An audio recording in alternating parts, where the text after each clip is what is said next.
Catch me in the Muni where the party at. Dog pound, turn up with the elf up on my starter cap. Brought him back, boy, we from the land and we proud of that. Louder man, front to the back, here we go, I got him shouting that. Here we go, brownies. Here we go. Here we go, brownies. Here we go, brownies. Stand up. Here we go, brownies. Let's go. Game on the line, Joe Thomas, I promise. Jim Brown running through opponents, how I got this. I return like Josh Cripps. Hand for the mini, got the dog pound jumping. Here we go, brownies. Here we go. Here we go, brownies. Here we go, brownies. Stand up. Here we go, brownies. Let's go. Cleveland! This is for you! Welcome in, everybody, to another episode of the Here We Go Brownies podcast. I'm Allie Ellery, coming to you live from Pensacola, Florida. And joined with me, as always, we've got Dustin out in Cleveland. Dustin, I almost said it. I almost said Boise. Boise. I'm off my game a little bit. We were talking Boise before we went on, so that probably got you what we were talking about with college football. But, hey, 6-1, baby. Today came back even the score against the Detroit Tigers. By the way, I think I've seen so much Detroit Tigers. It's been a lot. 3 weeks of Detroit Tiger baseball, it seems like, with one series in between against the Rangers. But, hey, this team tomorrow, I don't know why they have to put the game at 110 because they hate Cleveland.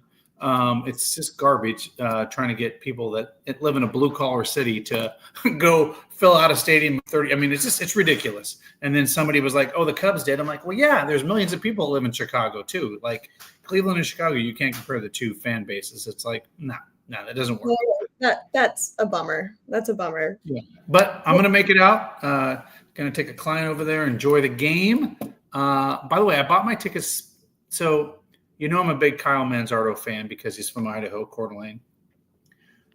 I've learned going to enough of these games. I know you have been up there to games, watched them.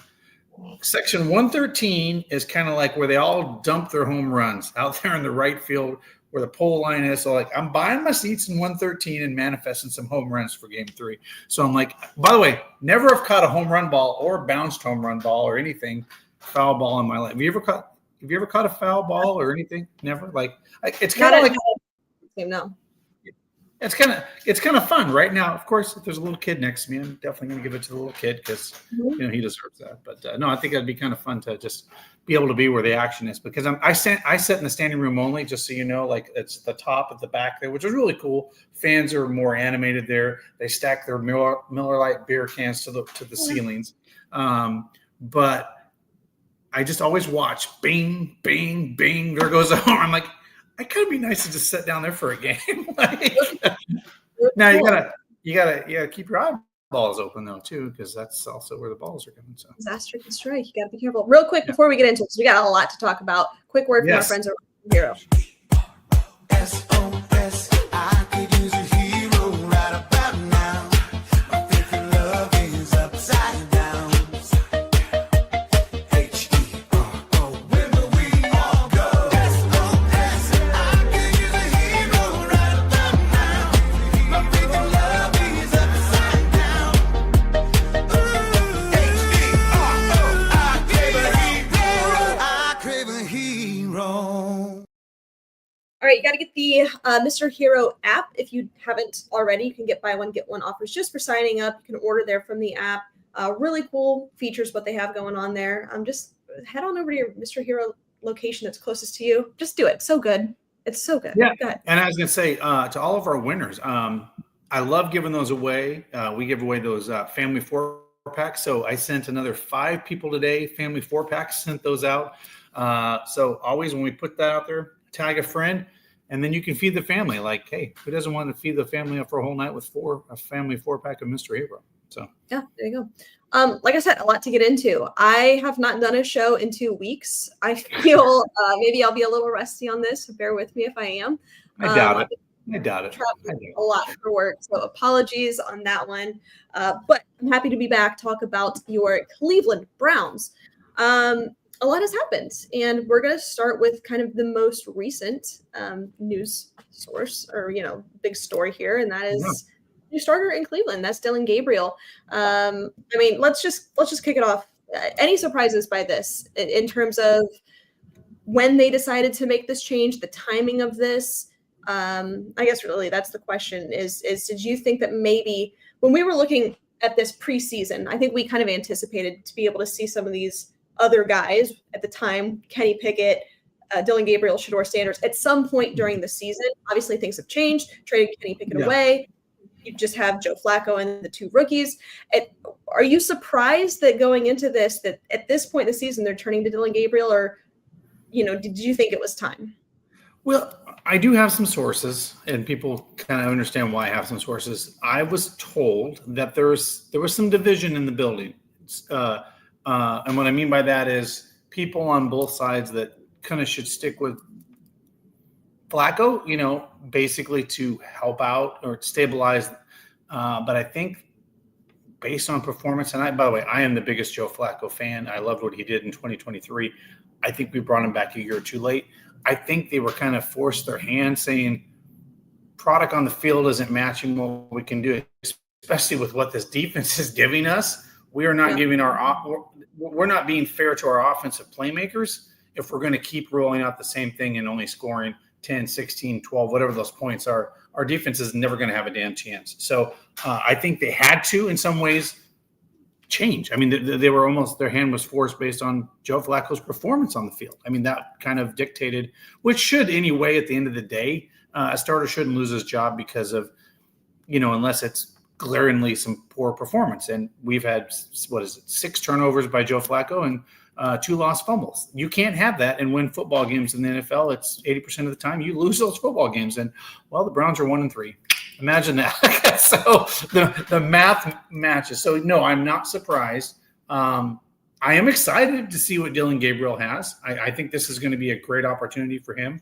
I know we've talked on previous podcasts that stats have shown in the last several years, quarterbacks that have played a lot of snaps in college football have a really good chance at being successful in the National Football League. Well, there hasn't been a guy that hasn't played more snaps in the National Football League ever than Dillon Gabriel. If I'm wrong, correct me. But, I'm excited. And we just talked. He's a lefty. I'm rooting for a left-handed guy, which, is going to throw off defenses maybe a little bit, being left-handed versus right-handed. I think there's a lot to kind of go into this. You kind of have to just be hesitant with a lot of things. And I think with that in mind, if Dillon Gabriel goes out there and is anything less than perfect, people are going to be pounding the table for Shador Sanders, or pounding the table to make a trade, or pounding the table to bring Joe Flacco in. So I think that as fans, we owe Dillon Gabriel and this Browns team some patience in trying to figure this out. Right. At this, I don't think that anybody would expect this Browns team to really make a serious Super Bowl run, as this roster is currently constructed with the quarterback situation. But anything can happen, and certainly that is what we're hoping for. I think at this point, with making the change, one of the most important factors is seeing what you have in both of these two rookies at some point during this season. Obviously, because you have 2 first-round picks next year in a pretty quarterback-heavy draft, and we've talked, in previous shows, well, what do the Browns have to see in one of these two guys to feel comfortable in not taking a quarterback next year? And at this point, I'm kind of inclined to say, no matter what, they're probably going to take a quarterback because you're kind of blessed with 2 first-round picks. However, if Dillon Gabriel or Shador Sanders can come in and do a Brock Purdy situation and take this team to the playoffs, or even make some kind of a push here, I can see it. Because the one thing with this team that's different than other teams that have rookie quarterbacks is this defense. This is unbelievable. They've got the best defense I think I've ever seen out of this team. And they're really good in other areas. Now, there's some serious concern on the offensive line. We're going to get to that. There's other concerns with, scheme, these skill position players. But this isn't pack it up, we're done, this is the end of the season kind of thing. In fact, I think a lot of fans probably have a lot of hope that maybe Dillon Gabriel or Shador Sanders, however this plays out, some good is going to come of it. We're going to get some wins. Because, look, I've never seen Dillon Gabriel play in the NFL yet, because we haven't seen him, But in some of those games early on, against the Bengals and really even against the Ravens early on in that game, if you had a more mobile quarterback or a quarterback that is able to just extend the play even a touch, we might be coming out on the other side of this. So just want to approach this with some caution and some hesitation and patience and grace. These are two rookies, and a really, really rough offensive line situation right now. So we have to go into this with some pause, some hesitation. But I also think that this is something to be excited about. Yeah, and I know you said we don't have Super Bowl aspirations, but I don't think we do either. But I think inside that locker room, and I'll bring up something that I think is interesting that we don't think we would see at this point in the season. At 1-3, and a division where the Baltimore Ravens are 1-3, and the quarterback is gone in Baltimore or is gone in Cincinnati. And I think the Steelers have gotten a little bit of luck here and there. They're beatable. This division's not even out of reach for the Cleveland Browns. And I think because of the quarterback change, the Browns may be looking, saying, we kind of need to make the change now because we may have an opportunity to jumpstart our offense that's been stagnant, do some RPO stuff, and really get Dillon Gabriel out in space and see what he can do with these playmakers and see if Bond can still become that player and Judkins and Sampson can catch those balls on the outside. I think there's some really – I'm not saying we have the best offense in the league, but, man, Dillon, I think, can make some a little bit of magic happen. And, by the way, speaking of the offensive line, I think you bring up a valid point there. Man, when you got a quarterback that runs out, you're not sitting there the entire game like, God, I got to keep Joe upright and I got to stay here or he's going to get killed. And we saw that against the Lions. They just came after us. They're like, well, Joe ain't going nowhere. Just collapse the pocket. But now here comes Dillon, right? He's going to be another thing you have to worry about. And by the way, I got to watch a lot of Oregon football being a Boise State guy. I got to watch them up close and personal. They played him and took him toe-to-toe. You know what Dillon Gabriel can also do, and he did it at Oregon State against Oregon State? He can bust out a 50-yard run into the end zone because he is mobile and quick as a mobile quarterback and score a touchdown for you. That can happen in a game with Dillon. If nothing's open, he may just go, right? So I think he brings a different dynamic for defenses that are going to have to play against us. And I think he could be a spark that this offense desperately needs. And that's why we go back to that week 1 loss. And I know I've really harped on this and how disappointing that loss was, because if you look at things now, Dustin, you painted the picture here. This division's oddly wide open right now, which is kind of a crazy thing to think that, with the Bengals and their situation, their defense is atrocious. It's really bad. I don't know if you caught any of that game the other night, but it's bad. With Jake Browning, they're not able to do much. And then you go to Baltimore, and they're just decimated right now with injuries, including Lamar Jackson. Marlon Humphreys, he's out. 3 more weeks. You just got a month of vacation from Lamar Jackson from the Baltimore Ravens. Like I'm saying, okay, Cleveland. And not only do you get a month vacation, they're 1-3.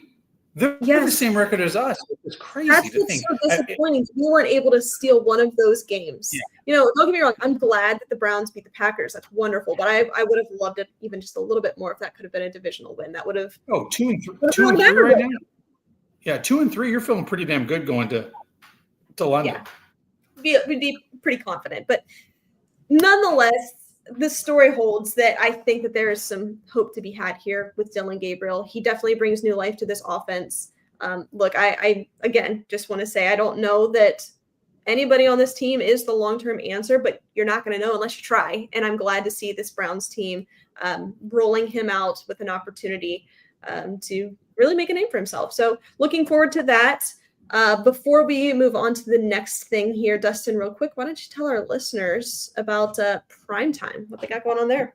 Yeah, guys, come out October 14th. It's on a Tuesday.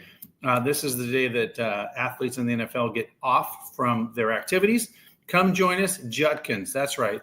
The RB1, Quinshon Judkins, will be out at Primetime at the Great Northern Mall that 14th. That's right, on the 14th. And then next Saturday, that following Saturday, from 2 to 3 at Great Northern Mall again, JOK will be making one of his first appearances since his unfortunate injury last year, but all the ones that want to give him some love and go get some JOK, some meet and greet, that's on the 18th. And then on the 14th, from 7 to 8 that evening, will be Quinshon Judkins. By the way, I've met him. Nice guy. I was there for when he was doing the Ohio State signings with Primetime, and now he's in the brown and orange. So I got to root for him twice, as a Buckeye and a Brown. So yeah, it's really cool. Also, real quick, I want to tell you about our friends over at Stadium Mustard, guys. If you don't have Stadium Mustard in your kitchen this season, you are doing it wrong. The iconic brand, the iconic taste, everywhere in between. Stadium Mustard is a smooth brown mustard rich in both taste and tradition. By the way, it's loved by millions, so be sure to head on over to stadiummustard.com to shop now. The Browns made a trade, Dustin. Obviously, I'm sure at this point you've already seen it, but of course, we haven't been behind the mic for a couple of days. So they trade for Cam Robinson from Houston. Now, kind of a weird situation there. He was on a 1-year contract there and really hasn't been playing, even though he's very capable. And the Houston offensive line is bad, really, really bad. So you'd like to think that they probably would have liked his help, but nonetheless, he's coming to Cleveland, gives you a little bit of life there at the tackle position, which we so desperately needed. Really just tough situation on the offensive line for the Cleveland Browns. We don't know what's going on with Jack Conklin. We're going to talk to David here in just a little bit. And of course, you lose DeJuan Jones. So you've got Casey Leviston and Cornelius Lucas, and it's just tough. It's just tough. So you certainly need to help here. And now Tillman, the doctor's going to be busy tonight. Yeah, he's going to have a lot to get through. But let's just kind of talk about, initial reaction to that trade. Well, not that we were desperate, but I mean, we definitely were thin to say the least. So I do find it intriguing. We keep going back to the Texans. Now this trade I don't think is going to beat us up in the future, but I'm like, man, we made a trade during the draft. We made a trade for, I don't even want to talk about, like you don't like to talk about the team from up north. We won't talk about that trade. And then we make this trade. I mean, there's clearly an open door to the Houston Texans that they're open for business on both sides with Andrew Berry and stuff. They're probably like, yeah, the Browns, they're always coming knocking on our door. Like, so it's like, I don't know. It just gives me a little wheezy that it's the Texans. I know. They're probably those idiots. But the truth is, I'm sure Andrew Berry called more than the Houston Texans and called around. And by the way, a trade swap for 6 and a 7, and then you get a player, like it's kind of a non-starter for me. Like, yeah. And honestly, I don't think Andrew Berry wanted to give up more than a late round at this point in the season too. So probably other teams were wanting higher ransom for some of the guys that they were maybe looking at. So that's probably why we ended up with that trade. Probably, depending on who we're talking about, would have maybe been worth it. Because you say we're not desperate, but like we kind of are. We are kind of desperate with tackle situation, because it's possible that Jack is just done. Maybe this is it for him, not just for the season, but like career-wise. And then DeJuan Jones, who we know has been injured every single year that he's been in the league. Yeah, you are a little bit desperate. If one of these two guys, or next year you spend a first-round pick on a quarterback, you've got to have people that can protect him. You have to have this offensive line figured out. If we go back 3-4 years ago, man, we had the best offensive line in football, and how quickly things change. Now, part of that being a miss on Jed, and then just age, injuries. You lose Bill Callahan. There's several things that are the reason for that. But I'm very happy to have another name in this room, another body who is more than capable on this offensive line. Now, one thing about Cam is, he plays tough. He plays hard football. He's going to play through. He's not.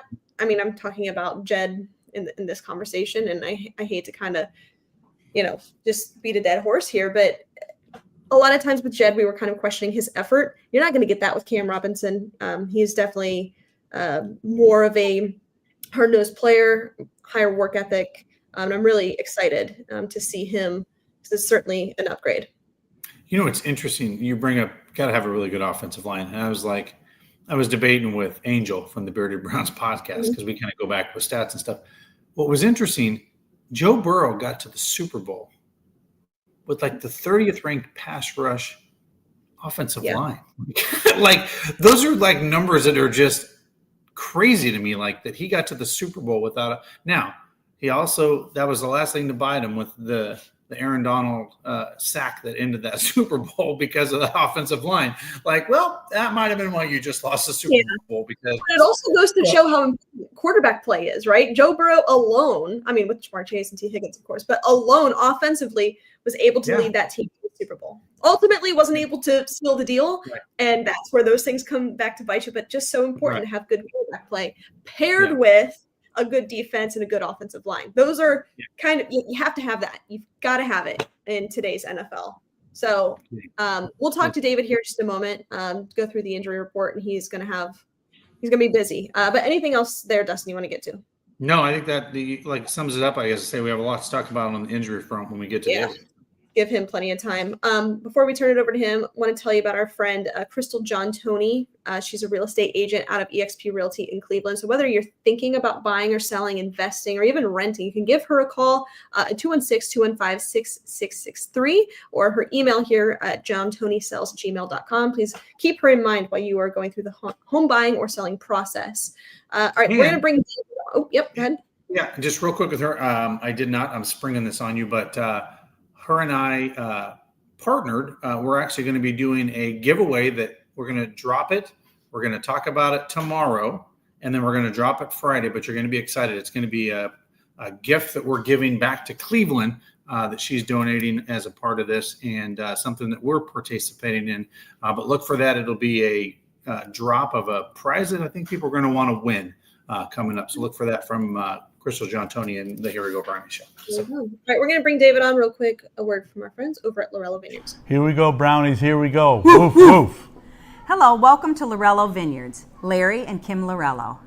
We have a beautiful Here We Go Brownies wine that we would like to offer to you this season as we did last season.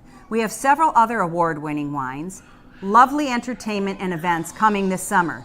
So come and see us, wine a bit, you'll feel better. Yeah, I'm looking forward to seeing you at the Muni lot this fall. Go Browns. All right, let's bring him on. Dr. David Ullery to the program. Hi, David. Hi, Allie. Hi, Dustin. What's happening? Good to see you. It's been a minute. I know. Good to see you too, Dustin. It's been a while.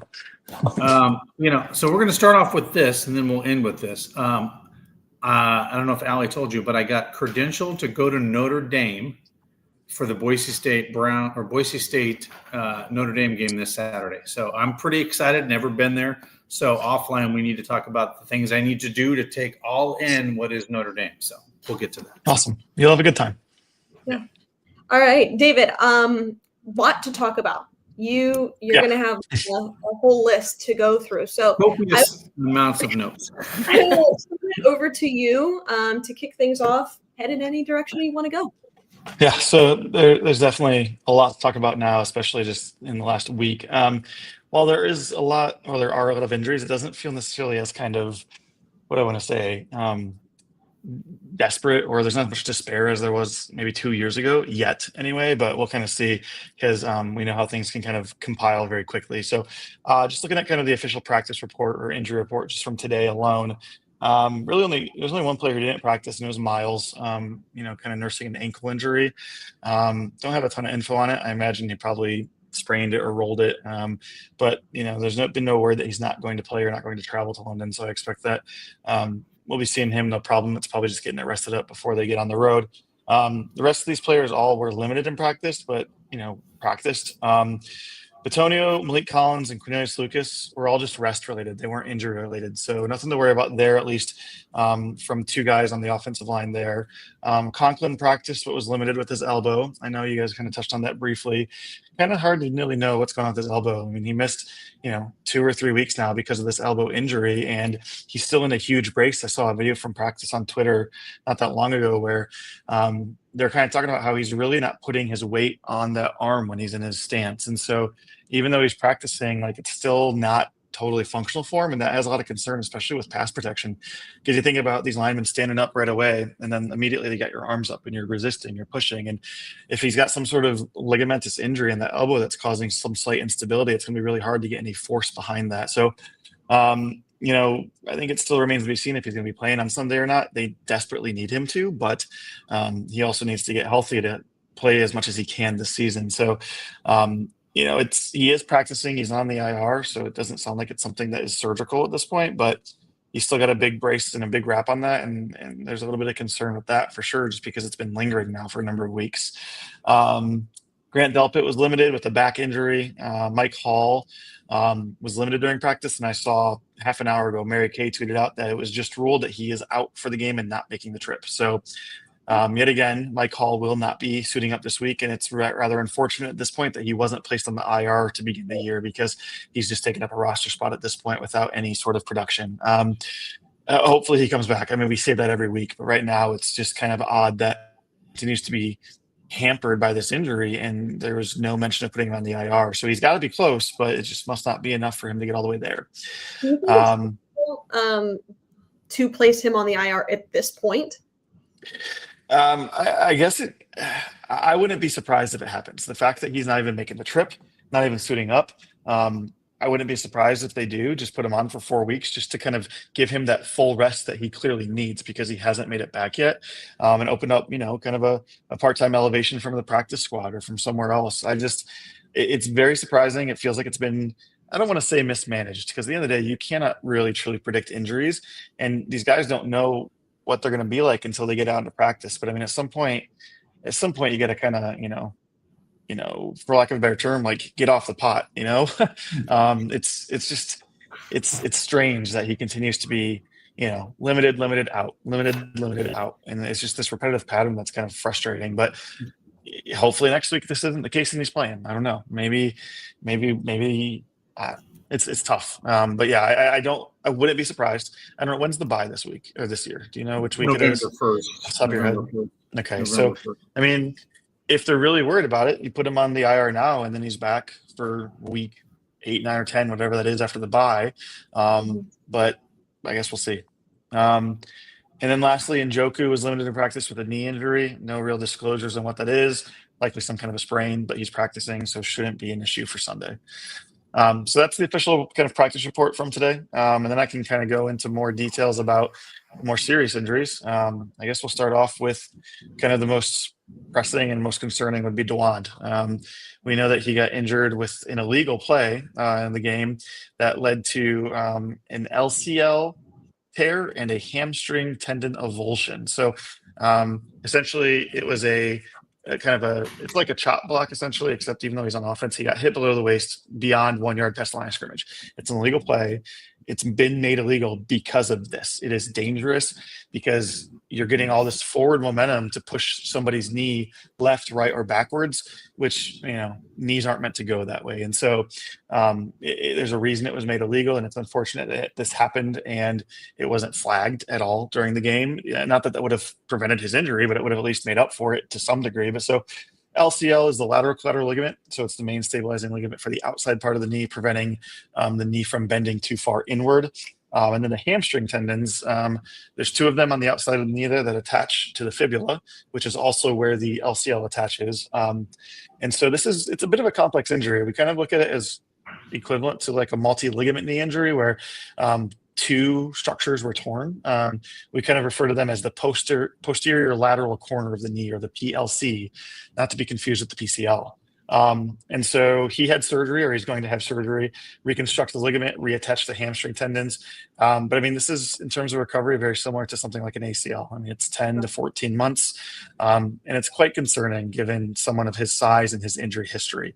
For this type of injury, multi-ligament knee injury, although it's not truly with an ACL, return to play for NFL players is kind of 60, 70% ballpark. So, I mean, he definitely has a good chance of returning, but kind of compounding it with his prior 2 season-ending injuries, it's not great. It's pretty unfortunate, just because we feel like there's a lot of potential with him. But I mean, he's such a big guy, and his knees take a beating even without being injured, that it's going to be a long recovery for him. But as we've talked about many times before, these days in the NFL, these players have the best resources available to them in the world. And so if there's anybody who's going to be able to recover from an injury like this and return to playing, it's an NFL player. So probably better than 50% chance of him returning to playing. He's going to be, I would say kind of limited in that return at first, just like any major injury would result in. But hopefully we see him suited back up next season. What else? Deshaun has not returned to practice yet. We'll just throw that one in there. That's kind of, an important note as we kind of look at the quarterbacks being shuffled around, but no signs of him actually practicing yet. And then 2 wide receiver injuries to keep an eye on. DeAndre Carter is placed on the IR for weeks with a knee injury.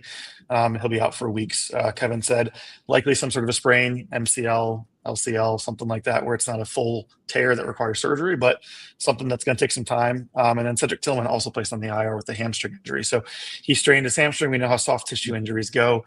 He just needs dedicated time off to get the thing healthy. So expect to see him out for obviously those full 4 weeks on the IR. So that's kind of the run of the injuries. They're starting to pile up a little bit, but hopefully this is as far as it goes for the IR for the next couple of weeks, but I guess we'll see. Wow. That's So a lot. David, I want to throw a question out to you. There has been a lot made. There's rumblings starting to come out, and maybe this is something we could talk about for a future show. But because of the collective bargaining agreement and the way these guys are not getting getting hit, real practices, long practices, and just more just basic practice. And they were talking that they have seen more injuries in the first 4 weeks, like devastating type of injuries that are happening on just not the Browns, but the Dolphins. I mean, the list is like deep. And they're like, somebody needs to look into this. And the CBA needs to come back to the table because these guys are getting hurt because they just aren't game ready and they're getting hurt, like literally hurt because their bodies aren't in the shape. I was just seeing, if you've seen any of those stories that have been out there because of this, that there's a lot to be said about, and you hear other former players saying like, man, these aren't even training camps anymore. Like it's like some of these are just kind of like walkthroughs, and they're like, these guys aren't ready to go out and because the NFL is a violent game, right? And you go out there and you get hit, and these guys are just not prepared and are getting hurt, unfortunately, quicker and sooner than in the past, it seems like. And they were saying like this is the first time in a long time where the list is just 4 weeks in is crazy. Yeah, I don't have any like raw data on it right now, but it seem like, and there's a little bit of, as you said, some reports and talk out there that injuries are higher through the first 4 weeks now than they've really ever been. And we know we saw a trend and an increase in injuries last season too. And so I don't think that idea is totally crazy that limiting practice and putting more focus and emphasis on more games is potentially leading to more injuries earlier on or more injuries in general. Now, we've talked about this before where there's no way to replicate game energy, game physicality. No matter what you do in practice, it'll never be like the game. Adrenaline is just much higher. Guys, the motors are running much faster. So no matter what, you can't really replicate that in practice. But if you're having more practices where there's higher intensity, more hitting, which kind of is maybe an intermediary between what's happening now and the games, it might make sense that there's a little bit better conditioning of the body, if that makes sense, where you're kind of stressing these ligaments, stressing these muscles, not all the way to game speed, but kind of in between light practices and game speed so that they're being conditioned and kind of ramped up rather than going from 0 to 100 from light practices to games. And so I think it's going to be a trend that we're going to have to continue to follow, and it may be another season or two before we actually get good data to support that. And so we may not see much change in terms of practice and preseason stuff right now or in the next year or two. But I wouldn't doubt definitely 3 to 5 years from now, if this trend continues, that there may be a shift towards more intense practices just to see if that trend changes. And that's kind of hard to I guess swallow for players and organizations, because you don't want to have harder practices where maybe you think, or just kind of intuitively, you'd feel like you're more likely to have injuries if you're practicing harder. But there's something to be said about that resistance or equivalent to resistance if you're practicing harder, just like weightlifting. I mean, you can't go from not weightlifting at all to trying to bench 225 pounds. I mean, you're going to injure yourself. You're going to hurt yourself. Whereas if you're training leading up to competitions and you're doing 135 pounds, 185 pounds, and really kind of having that intermediary mark, you're not going to be injured when it comes to competitions. And so, there might be some sense in that practicing harder will lead to less injuries in the season.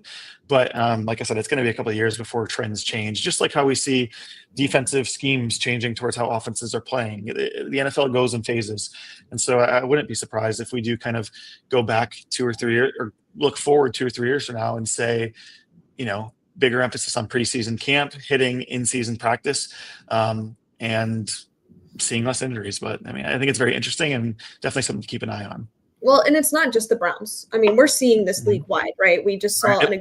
this horrible injury from Tyreek Hill just the other night. Awful. That was bad. I mean, it's every team that is going through this, and it's nobody wants that, right? Nobody. I understand injuries are part of the game, but we're kind of to a level where it's like, okay, this is actually ridiculous, and something's got to change.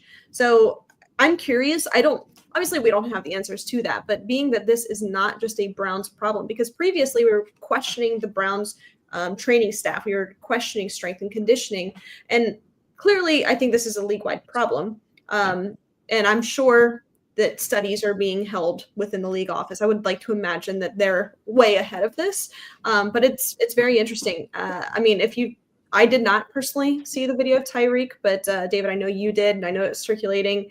Can we just speak to that a little bit? And obviously go around the division here too with what's going on with Lamar's out. You know, we obviously know that Joe Burrow is out, but kind of just go around the division. Dustin and I were talking about how it's just kind of surprisingly wide open right now. Yeah. I mean, it absolutely is. And I mean, there's an opportunity here for the Browns definitely to make a move, even if, I mean, what's the next weekend is the Steelers. And so there's an opportunity there against definitely a beatable team to get a leg up. And it is league wide, kind of, as you said, because we know, Joe had the turf toe injury, which required surgery, and he's out 3 months. Lamar's got a hamstring injury that's out 3 to 4 weeks. And the Ravens defense is becoming decimated. So while, like you said, Ali, nobody wants to see that, it's maybe a little sense of relief to know that it's not just the Browns that are being impacted in this way. And so then it opens up opportunity for to make a move, to battle for this division and actually have a competitive season and, have a little fun for the fans too. Let me spin it here and kind of just get off of the injury situation. But I want to get your opinion on this. I asked Dustin, were you surprised at maybe the timing for when they decided to roll out Dillon Gabriel? But now knowing that the division is kind of wide open, this move may really make some sense and spark some life within this offense. I just want to get your perspective on that. Yeah, I mean, I'm not surprised, at least from kind of a football perspective, just what we see the product on the field.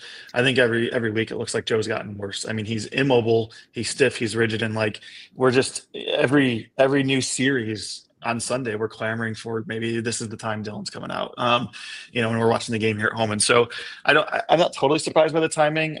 I think it makes sense to try and wait until October, which I think was kind of a lot of the conversation we had during the offseason. We think by October or in October, we'll see a rookie get the nod. And here we are, October 1st, and the announcement was made. So I think the quarterback plan was kind of busted from the get-go when Kenny Pickett got hurt, and then Joe Flacco had to come in to be the guy, and then now he's not doing that. And so I agree, Ali. I think that there's a great opportunity here for this offense to be energized and to kind of make a move. Now, part of me, we have this crazy theory. We call it the new quarterback and new coach theory, where whenever a team in season has either a new quarterback starting for them or a new coach after a head coach was fired, that team is winning their first game. Look at what happened with the Giants last week.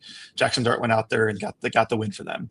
It happens so frequently, like what the Vikings did to the Bengals. They went out and just crushed them, and then the next week the Steelers beat them. And so look for the Browns to have a great game on Sunday and to beat the Vikings, but then I worry about a letdown the next week against the Steelers. And it's almost like, should they have waited until they were back on U.S. soil in a divisional game? Because imagine how fired up the team's going to be for that, especially with the new quarterback starting. Now, that's not to say that, they're going to lose against the Steelers because it's Dillon's second start, but some of that energy could be lost a little bit after the first game comes through. Either way, that doesn't play a role in the coach's decision to when they're going to play a quarterback. Obviously that's a theory we have in our own home. Regardless, this is a good opportunity to just get a fresh start and see what this guy can do. And it's maybe less pressure because it's in London. Sure, all eyes are on it because it's a game by itself, but you're not in your home stadium. You're not in an opposing stadium. You're on neutral ground. And Dillon could just go out there and do his thing. I mean, I'm excited about it. Yeah. It's an interesting thought. It really is. And I'm sure that there was some consideration, though. I know that that's just the theory that we have in our own home, of course, David, but I'm sure that there was some internal discussion on when's the right time with obviously injuries playing a part here, but also understanding like the defenses that you're going up against too. I think it's interesting that they're rolling Dillon Gabriel out against a Brian Flores led, coached defense with the Vikings. One thing that Brian Flores is going to do against any quarterback, especially a rookie quarterback, is throw some insane looks at you, some insane disguises. So I would expect the Vikings defense to just try their best to confuse the hell out of Dillon Gabriel. And I would imagine that it may work in some instances. So you have to kind of wonder, is it easier to go up against a Vikings defense with Brian Flores or the Steelers? So I'm sure that there really was some internal consideration on schematically what they're going to be doing. But also, enough's enough. Joe Flacco has been really bad. Yeah, and 8 turnovers. Yeah. Dillon played college football for 6 years. So, I mean, he is experienced and he has seen a lot, especially some high-level football. I mean, Oklahoma, Oregon. So, I mean, like, he knows, like, how defensive coordinators can prepare and kind of throw him off. Certainly not to this level in the NFL, but he's definitely got the experience. And maybe, Allie, to your point, is by starting against the Brian Flores defense, he's going to be a little bit settled in when it comes to a more important divisional matchup against the Steelers. And it's not to say that this game isn't important either. While it is an NFC opponent, this is a opponent in common for the entire division. The entire division is playing the NFC North. And so this game will matter at the end of the season when it comes down to division and possible seeding. And so, if they can get away with a win here and then really get ramped up for a big rivalry game the next week, you never know. They could come away here with 1 to 2 big wins, but that's also some optimism. Anything can happen. Before we turn it over to really looking ahead to the Vikings here, Dustin, I want to turn it over to you if you don't mind telling our listeners about our friends over at Lady Caroline. Yeah, guys, October 18th, that trip is coming real soon, real close. Join us for the Lady Caroline Cruise October 18th with the Here We Go Brownies. We're going to have our friends from Lake Erie Distillery will be there, Lorello Vineyards, and of course, our new Here We Go Brownies Brown Ale from the folks over at Southern Tier Brewing. We're going to be showcasing that. By the way, they are open every day this week at 10 a.m. So get down there before the Guards game tomorrow. By the way, I'm being told the game could start at 7 or 1 tomorrow now. This is crazy. I hate baseball schedules. It's stupid. Just get it right. Oh, my God. Yeah. Now I'm being told it's going to maybe be at 7:30 tomorrow night. This is insane. But yeah, so just go enjoy a beer. Go enjoy Here We Go Brownies Brown Ale. That's all I got to say. Yeah. Also, while you're checking out the Lady Caroline cruise ship, maybe head on over to the Greater Cleveland Aquarium. They've got a very family-friendly environment. You can check out the Shark Tank. Dustin was there. He can tell you all about it.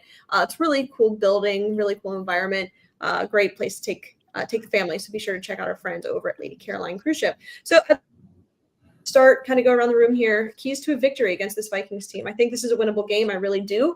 Offensively, I mean, you've got Carson Wentz under center in this game. Obviously, they've got Justin Jefferson who can beat you alone. He's a elite football player. Defensively, like I said, they're going to try to confuse you. But let's really get into our keys to a victory here, Dustin. I'll start with you. How do the Browns come away with a win? I mean, this is going to sound crazy, but win all 3 phases of the football game. We haven't done that we did it for like 3 out of 4 weeks. But here's what we got to do. We have to win the turnover battle. We have been sorely on the losing end of the turnover battle. I look forward to maybe a Myles Garrett strip sack fumble with Carson Wentz behind center. I need to see the defensive line be disruptive like they've been, and I need to see a key turnover in this game. I think if the Browns win the turnover battle, and also that would be defensively what they have to do for the keys of the game, and then on the offensive side of the ball, I need to see long sustained drives from Dillon Gabriel, some high RPOs, dink dunk, take what the defense gives you. I don't care if it takes 10 plays, 7-minute drive. I'm all for it. Long, sustained, fulfilled drives for Dillon Gabriel for him to be successful in his first NFL career game. David, give me something. Yeah, similarly, I think defensive line play for the Browns is going to be a key determining factor here because they're going to try and rely on Aaron Jones to get them some yardage here because you're dealing with Carson Wentz, who's, as we know, he's not an NFL starter. You hear me? Is Aaron Jones Huh? Is Aaron Jones back? Oh, I'm sorry. No, not even. Yeah, sorry.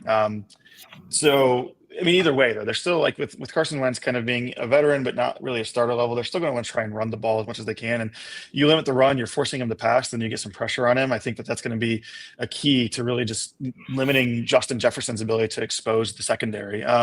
Beyond that, I think for Dillon Gabriel, I think the important thing here is staying on schedule, staying ahead of the sticks, and doing what he did in Oregon, being an accurate passer, getting the ball within space to his playmakers, 5 yards within the line of scrimmage. That's fine because that's what he's good at doing. That's what he's accurate at doing. So, I mean, keeping his, passing percentage or his accuracy percentage, I think above 70%, and making sure that he's completing his passes is going to be, I think, a key number because that means that he's getting the ball out and he's protected. And we know that he's used to working in that, like Dustin said, kind of dink and dunk offense. And so he's used to kind of working with not a lot of time to throw the ball. And we know that that's probably going to be the case with the offensive line being injured as it is. So as long as he can do that accurately, I think it's going to help the offense sustain some kind of drives and score some points. Look, I know a lot of people have been critical about Kevin Stefanski, even Tommy Rees to a certain extent. But I think one thing that is pretty clear with what they like to do offensively is, they're pretty good at scheming guys open in most cases. This offense does allow our skill position players the opportunity to make a play. However, sometimes they don't. But I think that I really think that coaching matters dramatically in this game, more so than it has in other games, because you're rolling out there with a rookie quarterback. I mean, the offensive scheme outside of the scripted plays, they have to be efficient. You have to be able to rely on these skill position players. And that includes, that even includes Harold Fannin Jr. That includes David Njoku, who I think has been taking a little bit of a step down so far this year. Now, partly because he's got Harold Fannin Jr. to compete with, certainly. But Jerry Jeudy, we know he has struggled with drops. So I think playing efficient football and just being able to make the simple plays. We know that sometimes the easy plays are the hardest ones to make, but in games like this, it really, really matters. Baseline defense is they have to be as good as they have been. The defense has not been the concern with this team, but I think more so in this game than any that we've seen this season, coaching is really going to matter. I think that we're going to see a pretty confident Dillon Gabriel. I think he'll be eager to go out there and make some big plays. Dustin, you mentioned play action. That's going to be huge here. And really being able to rely on the run game with Quinshawn, being able to have kind of a probably more heavily emphasized run game than we have seen just because we're rolling out with a rookie quarterback. But that's going to open up some things downfield. If we can bust open a couple of big runs, which we know Quinshawn is very due for, and we saw it last week, that's going to open up things downfield. So I think just efficient football is really, really important in this. Let's go around some score predictions. Dustin, I'll start with you. I do think the Browns can pull back. And it's funny. I think we're back to the almost Kevin Stefanski doesn't lose 2 games in a row kind of theory. I'm gonna we're gonna throw last season out, and I'm gonna go back to Browns 21, Vikings 17, 21-17 Browns. Now, by the way, the line's like 3.5. So I think this is really going to be a 1-possession game. At the end of the day, it's going to be competitive. 21-17 Browns. David, what do you think? Yeah, I think they're going to break the streak of not scoring over 20 points in a game. I think they're going to be able to move the ball, even with the rookie playing against Brian Flores. And I think the Browns. They're going to be energized and rejuvenated getting this rookie starting in there. So I agree. I'm taking the Browns here, and I'm going to go with we're going to get the kicker involved still, just because Flores will get some stops. So it's going to be 27-17. Oh, 27-17. Yeah, I like that. I do. I think that this is a defensive statement game. I think that they hold this team to less than or right around 10 points. I think that the Browns are going to win this game. I do. I subscribe heavily to new quarterback theory. I think Dillon Gabriel is going to come in. I already said I think he's going to come in confident. Kevin Stefanski can scheme guys open. I'm excited for this, and I agree with James here. This is my prediction: Browns 24, Vikings 10. I like 24. Dominant win in London. Oh man, makes me want to. They have not had a dominant win in so long. And I think if they can do this with a rookie quarterback, I mean, fans are going to be losing their ever-loving minds. Well, yeah, I mean, everybody's going to get tickets to the Steelers game and take over Pittsburgh. They're going to be so excited about this game because they're like, well, hell, we can be 3-3 in the division and be a game out. Let's go, right? I do want to, interesting enough that this division, I don't think I would have ever 1-3, would have never saw that. So, David, real quick, never been to Notre Dame. The event is at the Embassy Suites right by on Angela Boulevard, if you kind of know where that is by the stadium. It's right, the Embassy Suites right by the stadium. Any good food bars that I should partake in and do around the great campus of Notre Dame? I mean, the campus. Check out Eddy Street. I've been told I have to walk the campus because it's an amazing campus in general. But yeah, just check out campus and then Eddy Street. Eddy Street. You said Eddy. Yep. Eddy Street. All right. Good. Yeah, there you go. That'll be cool. All right, David, thanks for joining us. We appreciate it. Go Browns. Go Browns. All right, that was the medical moment turned into looking ahead to the Vikings with Dr. David Ullery, the husband of the program. Real quick before we go around the league, Dustin, just a quick word from our friends over at We Bleed Ohio. Guys, if you were looking for some custom apparel that you can get your official Here We Go Brownies podcast, hats, t-shirts, sweatshirts, all of that over at We Bleed Ohio. But they can also make you some really cool football, basketball, baseball themed designs. So be sure to check them out over at We Bleed Ohio. So, Dustin, it's been a couple of weeks, obviously, since we've made our picks. But I will let you know that I beat you the last time that we did this. So I'm up 2-0 you. Okay, all right. I got 2 week bye week, so I'm down 2-0. Okay, this is where I can make my comeback. All right, so it's 2-0. 2-0. So are you ready to kick it off and make some picks? Yeah, let's do some picks. All right, so we can obviously start. Let's start with Thursday night. 49ers at Rams. What are the key injuries in that game? The Niners, we've got Brock Purdy out, Ricky Pearsall, Juwan Jennings. They're pretty decimated. I'm gonna go Rams, and the Rams I think won last Sunday. The Rams should be favorites in this game. Okay, and then you got Sunday morning, Vikings at Browns. Who are you taking? Browns. Agreed. Cowboys at Jets. That stupid game I stayed up till midnight. I'm still tired. Wasn't that pathetic? That sucked. You stayed up too, didn't you? You stayed up to watch that damn game. It was in a tie. What are we doing, NFL? Bring back the Kansas City playoffs, bring the Kansas City playoffs to the NFL, please. Roger Goodell, if you're listening, bring them. Cowboys. God, what's crazy is the Packers should have not even tied that game. They just did. I don't know what's going on with the Packers, to be quite honest with you. But it's at the Jets. Mm-hmm. I don't know what to take. I think the Cowboys are a little desperate, and I think the Jets are just not that good. I'm going to go Cowboys. I'm going to go with the Cowboys in this one. I agree. Giants, Saints. Okay. I love Kellen Moore. I think he needs to get on track. I don't think he has a very good football team. I do think he survives more than 1 year. I think the Saints get their first win of the year. I think they're due for it. I agree with you. And because I subscribe to New Quarterback Theory, in their second start, it typically results in a loss to Jackson Dart. I'm going to take the Saints in this matchup. Raiders at Colts. I think the Raiders are pissed. And by the way, for all those people that told me Ashton Genty wasn't that guy, he proved last week that he is that guy with 140 yards in that game. So give me the Raiders on the road. They're pissed that they blocked field goal. What is happening with special teams, by the way, in the NFL? That's crazy. I'm going Raiders. I'm going to go with the Colts in this matchup. Dolphins at Panthers. Oh, you know what? Barf game of the week. I think I have to. Tyreek Hill's gone. What's left of the Miami Dolphins, and when's he going to get fired as coach? I got to go Panthers. That's weird, but I'm going Panthers. I think so.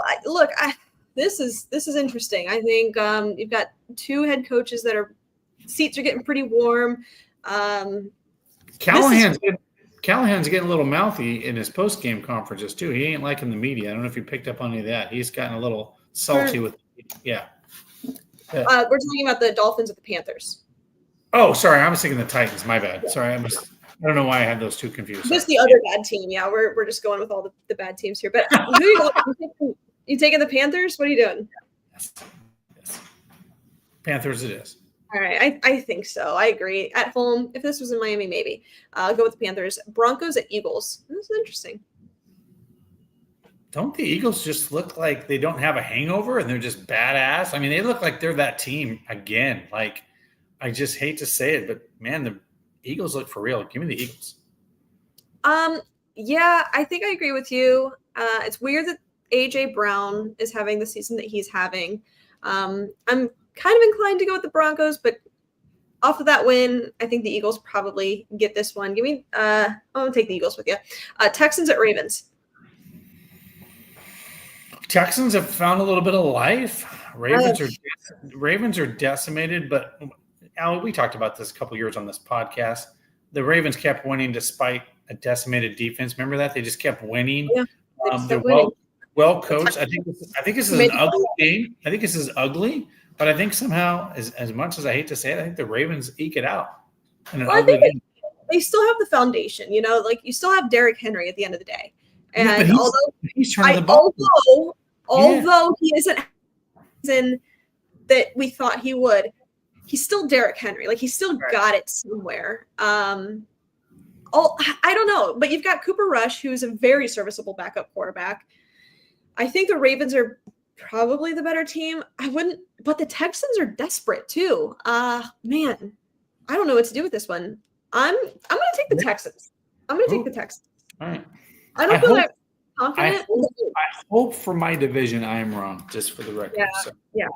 All right. Titans at Cardinals. Titans at Cardinals. Now there's a bad team. Now, but see, that's the weird thing. I think the Titans are super desperate, and that's the coach that I was talking about, Callahan, that was getting mouthy and stuff. So I think because they were asking him if his team has quit on him, and he kind of went off. I don't know if he saw that, but he was asked if his team has quit on him. So I think the Titans are going to play for their coach, and they're going to get an upset win on the road. I really do. Okay, I'll take the Cardinals here. Next up, Bucks at Seahawks. Bucks are kind of decimated, but man, they find a way to win most of the time. Seahawks are good though. The Seahawks are good, so I'm going to go Seahawks. Yeah, and this is in Seattle, so I'm going to agree with you on this one. Give me the Seahawks here. Lions at Bengals.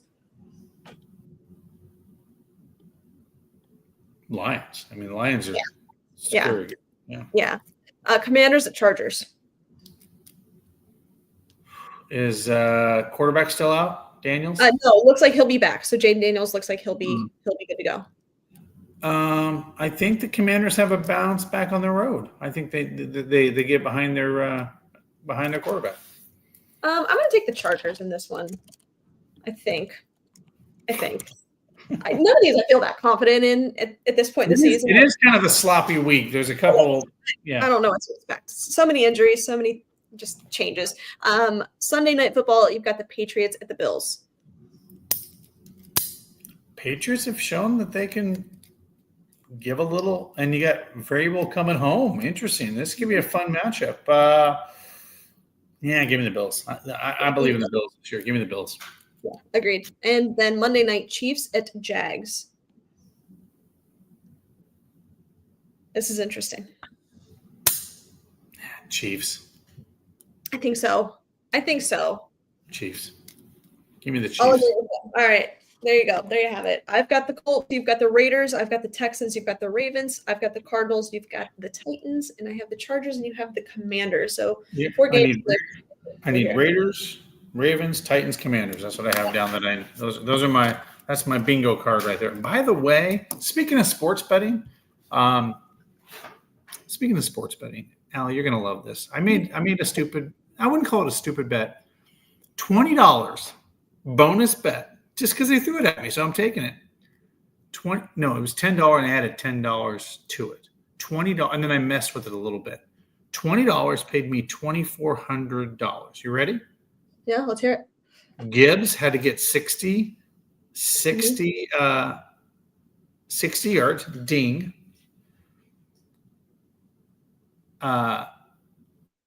the first touchdown of the game had to be Quinshon Judkins. That was the toughest of them all. Ding. Yeah. And then I just needed Quinshon Judkins to go 100 yards, and he went 86 or 87 yards. I'm like, are you kidding me? Like, it's just sitting there. Because the first touchdown of the game, Quinshon Judkins, that's the tough one, right? Like, that's the variable. Those and are that really, was the first. really